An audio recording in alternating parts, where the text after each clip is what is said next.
I was really doing some sizing up today on the Kennedy. Who were you sizing up? The Ready to throw hands. Well, the express lanes.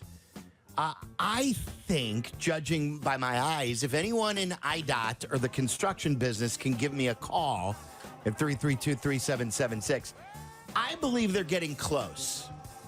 I believe they're getting close to wrapping this thing up. I see guys putting in the gates for the express lanes. Have you noticed that those big signs, the overhead signs, they're putting in new signs? Yeah. There's less construction there. I think most of the pavement has been laid down. You're allowing yourself to dream. I'm allowing myself to dream about the latest, because there are 3 installments. We're on 2 of 3. I believe we're getting close in the next few weeks to wrapping up this stage of construction. Now, maybe I'm being teased. I've been. When was the last? Well, I guess the last time the things got done ahead of schedule was the last time they did work. Don't forget, they started early. Yeah. Remember, because of the weather, they started early. I've been tempted to roll down my window and to yell at one of the guys on construction, "Hey, you getting close?" Because I think they're getting close. Does anyone else notice this? I've been noticing it. I think they're getting close. And I need some good news because that commute's been hell. So That's your good? Well, no, I did. That was a side good. Oh, okay. Go ahead. My good was the performance of Xander Schauffele yesterday in the final round of the Open.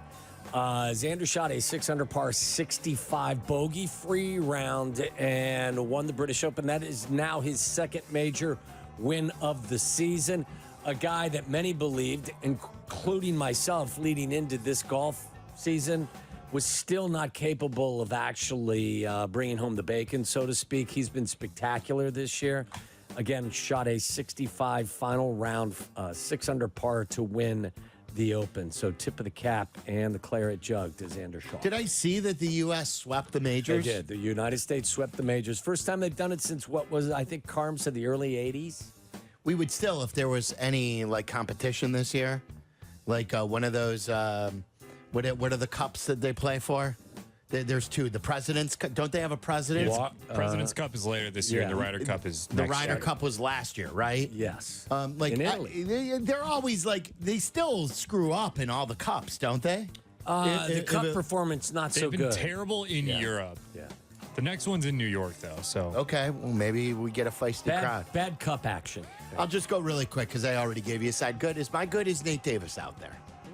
I want Nate Davis to practice. I want him to be. Wow, between Nate Davis being available right now in multiple consecutive practices and construction being done on time, you are really optimistic. Like 2 things that you would not think I'd be optimistic about. Yes. Construction season and Nate Davis. Yes. Like, what do you think goes wrong first?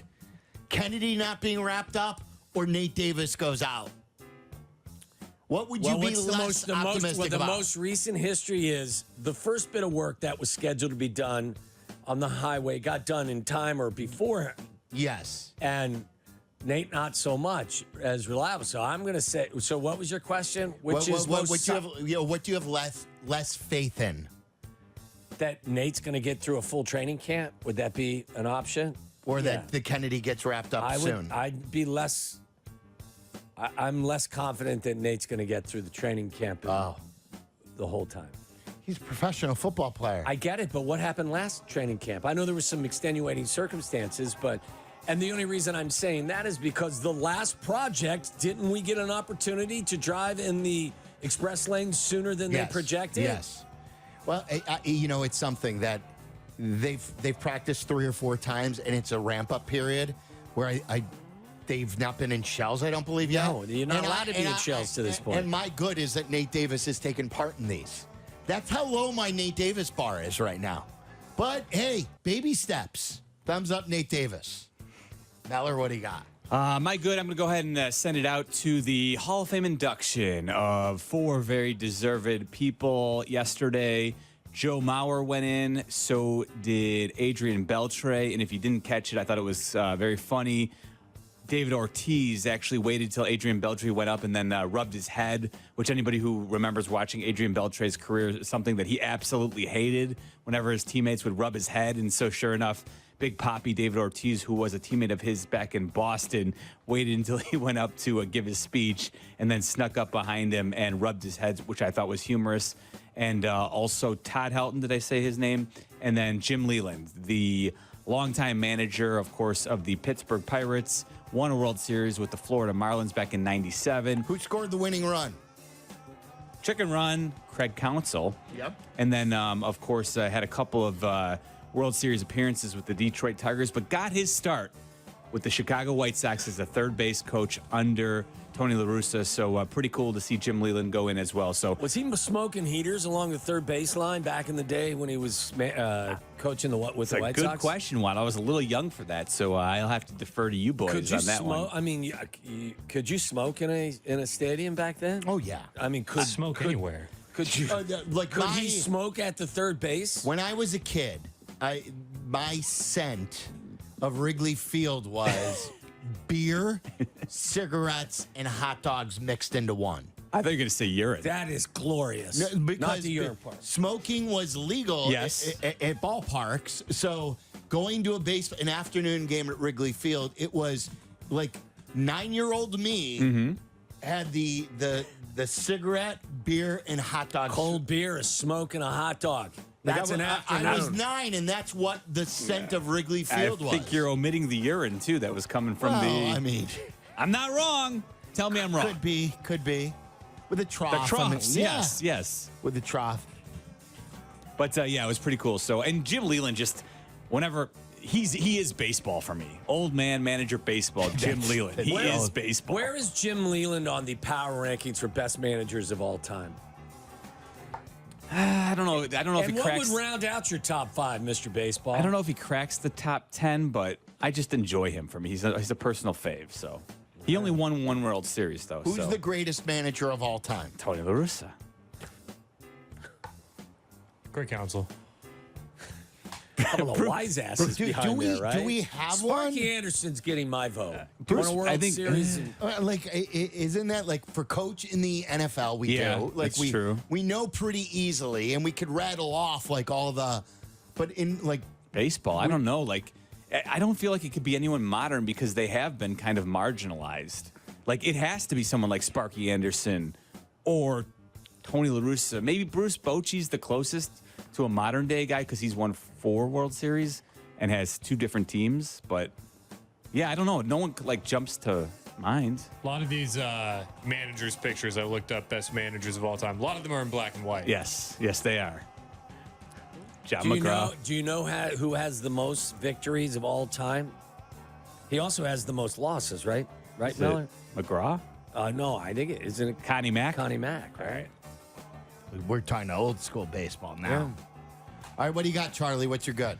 My good is Shohei Ohtani hitting a 473-foot home run. Hit it out of Dodgers Stadium. Yes, in right center field. Truly unbelievable stuff. Like even they were talking to Kershaw after he said he was speechless. That's a monster dong. Long That's a guy dong, who's Waddle. seen everything. Long dong. It's 116 miles off the bat. I mean, it It went 116 miles. It might as well have. Yeah. It sure seemed it was. But, I mean, the stuff that this guy's able to do is for his 30th home run of the year. Can I jump in real quick to give you my bad? Because it is the antithesis of what Charlie was just waxing poetically about, and that's the Cubs bats. And they come out of the All-Star break, 3 games with the D-backs. They totaled 16 hits and 4 runs. That's all they could muster. Yeah. 16 hits, 4 runs. The Cubs bats, which had a little bit of life in them in the 2 previous series before the All-Star break, went back to the normal bats that Can they I were swinging co-sign at. that too? Because that's my bad. Like not only in the aspect of this weekend and going 18 innings without scoring a run. This team is so unlikable now. It's one of the more unlikable teams of my lifetime. Nothing will ever eclipse 2004, but this team is not likable. They just don't have it. They have Is it possible underachieved. to not be likable, but also not be unlikable? Just kind of be bleh.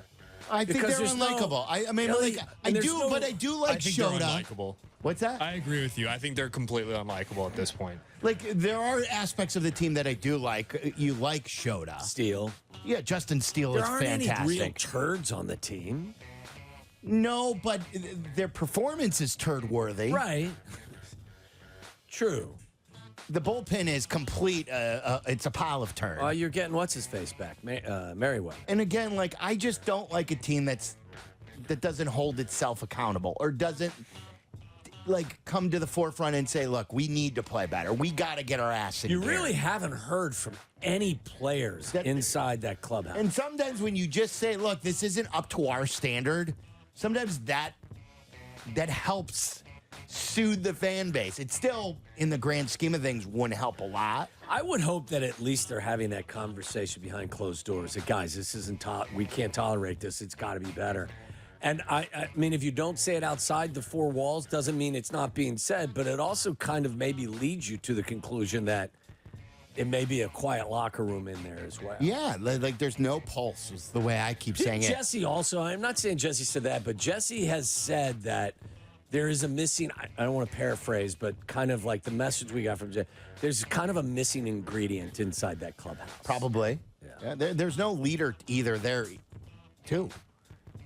So that's my bad. What do you guys have for your bets? My bad is the note from Bob Nightingale in this Sunday's notes section, where he referenced for the first time, apparently, the New York Yankees are willing to include number one prospect Spencer Jones in a trade for White Sox ace Garrett Crochet. However, the White Sox are holding out for a bigger package from the Yankees and others.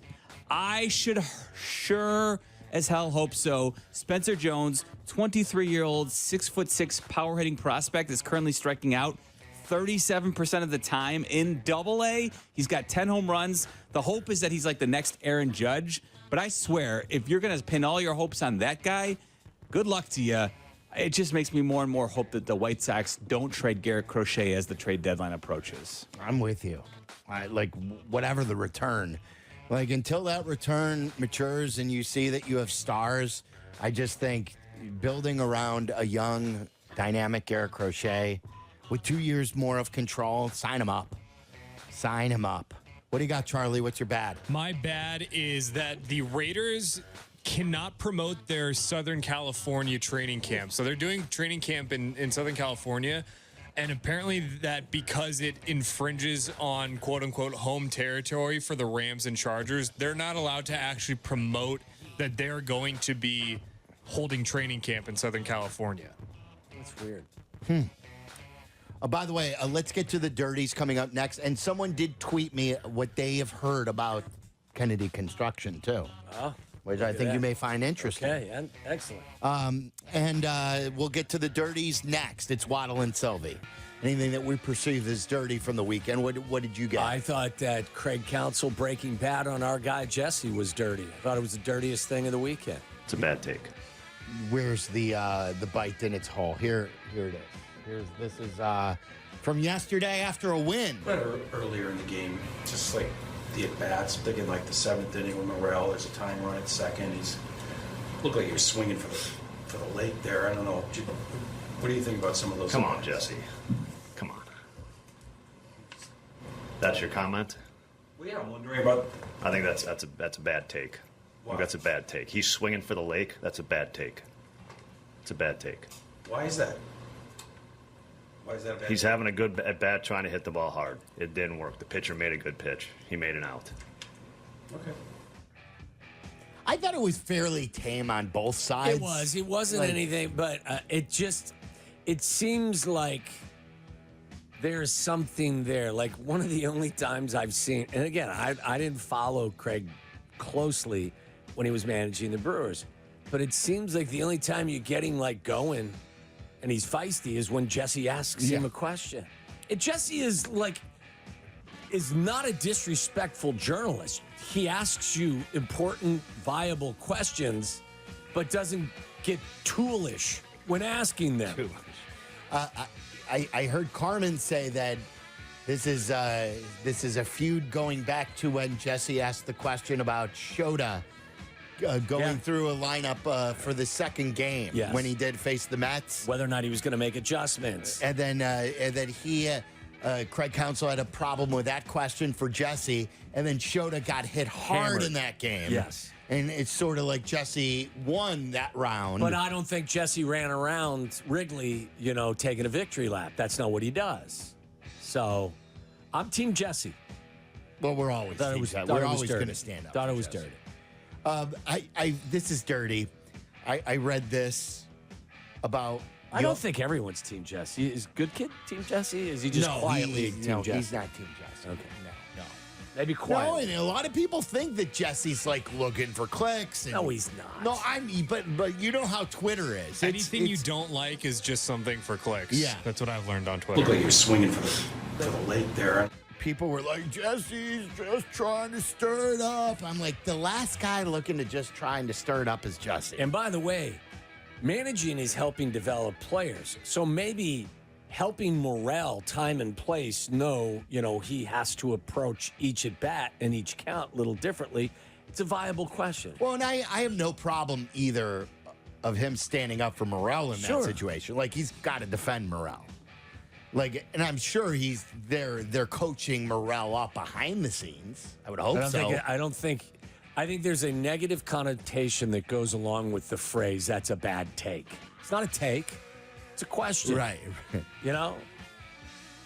All right, whatever. I got a headache. So this is from Lamond Pope, who covers the White Sox for the Tribune. And he tweeted that this is what Pedro Grifol said about Moncada. Moncada has returned from his rehab. Has he? And like, I thought, Moncada's coming back. But no, it's because he's cut his rehab short. And when you said, real quick to interject, when you said, Moncada's coming back, did you really have that feeling? No, but listen to this. So Moncada has cut his rehab short. And the quote from Pedro Grifol is this: Moncada's rehab was stopped with some anticipated soreness. We'll reevaluate that. We don't think it's anything wrong. Anticipated soreness that we want to err on the side of caution. There's nothing where we feel he's taken a step back. Who is this Moncada you speak of? I don't know who he is. I don't understand what they're talking about either. So they expected him to be sore, and they don't think it's a step back, but they stopped the rehab. It's like he did a leg workout today and was like, well, I'm going to be sore in 2 days. Yeah. They brought him back home. Is there anything more brittle than a White Sox position player? Just to ask. A very thin pane of glass in wintertime. Have you ever heard of this? This Moncada guy? I don't know who you're talking about. It's in anticipation of soreness, right? Is that what you... But they said it was anticipated soreness that we want to err on the side of caution. So we knew he was going to be sore. There's nothing we feel he's taken a step back. So they anticipated this. They don't think he's taken a step back, but they brought him home. Are we sure, though, or do they mean that they are anticipating him to have soreness? And so before he's even you know what I'm saying? Why are you guys trying to actually just asking understand the what we're question. saying down there? How injury prone do you have to be for somebody to be like, well, you're going to get hurt? Well, I'm so- saying I think it's a fair question at this point I with got Yohan 3 Moncada. words for you. 27 wins. 27. What are they, 27 and 73 now? 74. 74? Yeah. 27 and 74. Only the 14th team in Major League Baseball history to lose 73 games in their first 100. Quite the achievement. All right, wrap us up, boys. Speaking of the DNC, how about this? So my timeline was flooded yesterday when Joe Biden removed himself from re-election with a bunch of people immediately pointing out that they were going to bet heavy on Nick Castellanos homering because Yes, I saw Tyler did this. whenever a tragic world event happens, or if in your baseball broadcast you are saying something in a serious manner, you better look out and you better make sure that Nick Castellanos is not at the plate. Because sure enough, what happened in the 9th inning yesterday. For wild card spots with those teams in the Central. As Castellanos lifts one a deep left field. Going back is Reynolds. It is gone. A long home run for Nick Castellanos. his 14th of the year. 50 RBIs. And it's 6-0 Phillies. And do you know? Go down and get it, Slick Nick. Do you know to bring things full circle that yeah, I Tom do. Brenneman got a job too? Yesterday. College. As there's a drive in a deep left field by Castellanos, it will be a home run. And I'm not Is he kidding when calling college For football? the CW, he's the Yeah. lead voice of their national college football coverage. I'm not kidding though when I say it's dirty. There is a lengthy basically they've detailed every time that Nick Castellanos has homered in weird circumstances. It is absurd, and I don't even feel comfortable reading through the list. It just makes me that Like when a PR guy's dad died, I remember one time. apology for homophobic slur that we just heard there. Career-threatening injury to Fernando Tatis Jr. Eulogy for World War II veteran. A 9/11 tribute video package on the air. Apology of opposing team's coach getting a DUI. 10 minutes after Will Smith slept Chris Rock. Memorial Day tribute package on the air. Eulogy for a just deceased PA announcer for the stadium. Vin Scully death announcement. An hour after the death of Queen Elizabeth was announced. Come on, he hit home runs after all of this? Yes. They pulled the prop from a lot of sites because so many people were Yes, betting. they locked it out. They're like, no chance. They knew it was even easy money. The Ocean Gate submarine explosion. 3 other celebrity deaths. 2 home runs on the anniversary of Hiroshima and Nagasaki. He also homered last week after the assassination attempt. And then Joe Biden removing himself from the re-election. Unbelievable. Is he some sort of like, I don't know, how would you? Wizard? I don't know, Not man. wizard, but like, Sorcerer. it's a sign. He's a sign. His performance is a sign. I guess, but he doesn't do it till after the thing actually occurs, which is always the That's weird true, part. so it wouldn't be a sign. It's almost like it's He's a motivation reaction. for him. Charlie, really quick, what do you got? Yeah, mine is Bengals president Mike Brown saying that they probably will not get a deal done with Jamar Chase this offseason. Just Jamar Chase is awesome. Just sign him, figure it out. I don't see why this is so difficult. It's a good point. Coming up next, it's a do or die for the Cubs against the Brewers. And I guess Jed did confirm a report. Did you see this? I saw that he spoke, but I Yeah. don't know what report he's confirmed. So he has confirmed something that was reported earlier about the Cubs' plans for a possible trade at the deadline.